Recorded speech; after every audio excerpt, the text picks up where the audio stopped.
நீங்க முன்னாடிலாம் வந்து படம் தயாரிச்சுட்டு இருந்தீங்க, நடிச்சுட்டு இருந்தீங்க, இயக்கிட்டும் இருந்தீங்க. உங்க மாயாண்டி குடும்பத்தார் நடிப்புக்கு நான் ஒரு பெரிய ஃபேன். இப்போ ரொம்ப சமீப காலத்துல படமே நடிச்சதும் இல்ல, இயக்கி எதுவுமே இல்ல. இது நீங்க அந்த மாரி அதுல ஈடுபட்டிருந்தீங்கன்னா, உங்க கருத்துக்கள அது மூலியமா வெளிப்படுத்தலாம்ல. ஏன்னா இப்போ சொன்னீங்க படங்கள்லாம் பெரிய ஒரு மீடியமா இருக்கு அப்படின்னு.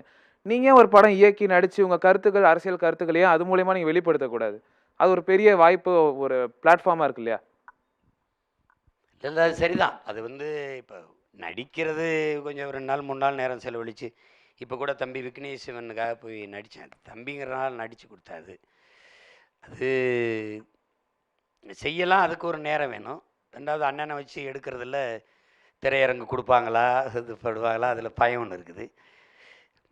தலைவர் சொல்லும்போது பேச்சும், திரைக்கலையும் இராணுவத்தின் வலிமையான 2 படைப்பிரிவுகள். 2ம் உங்ககிட்ட இருக்கு. ஒன்றை செய் ஒன்றையோ, ஒன்றை செய் ஒன்றையோ கைவிட்றாதீங்க. செய்யுங்கன்னு தான் சொன்னாரு. அப்ப வந்ததிலிருந்து முயற்சி பண்ணேன். பல நடிகர்ட்ட என் தம்பி விஜய்ட்ட கூட இந்த பகலவன் கதைய சொன்னேன். எல்லாரும் நடிக்க பயந்தாங்க. தம்பி சிலம்பரசன் மட்டும்தான் துணிஞ்சு நான் நடிக்கிறேன்னாரு. அவரையும் என்னையும் சேர்த்து வச்சு எடுக்க எல்லாரும் பயந்துட்டாங்க. உங்களுக்கு புரியுது. எதார்த்தத்த சொல்றேன்.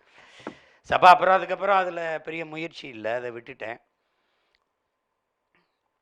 ஒரு வேள நீ சொல்ற மாரி வேணா நான் முயற்சிக்கிறேன். தேர்தலுக்கு அப்புறம் வேணா முயற்சிக்கிறேன்.